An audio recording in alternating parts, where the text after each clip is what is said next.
एबे आंचलिक पाणीपाग विज्ञान केन्द्र पक्षर बड़ खबर सामना को आसी जारी रही कालबैशाखी वर्षा 25टी जिला को रेड वार्निंग जारी। तेबे सूचना अनुसार ता पूर्व वीडियो को गोटे लाइक करूँ, सब्सक्राइब करी बेल आइकन को प्रेस करूँ, जहाँफल जेकोसी नुआ नुआ अपडेट आपण मैंने आम चैनल माध्यम सर्वप्रथमे पाइपर।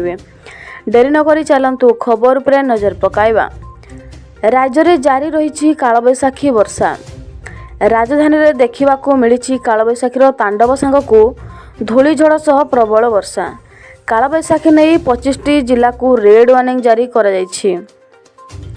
आगामी 6 दिन अर्थात 9 तारीख जाए वर्षा राज्य में लगी रहिबो, किंतु आगामी 2 दिन प्रबल वर्षा कुआपथर माड़ होबार संभावना रही। सेहीपरि बिजुली घड़घड़ी और झटका पवन घंटा प्रति 50 ରୁ 60 किलोमीटर बेगरे रहिबो।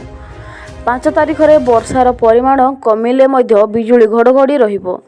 6 तारीख में किछि जिले में बिजुली घड़घड़ी सह झटका पवन 40 ରୁ 50 किलोमीटर बेगरे रहिबो।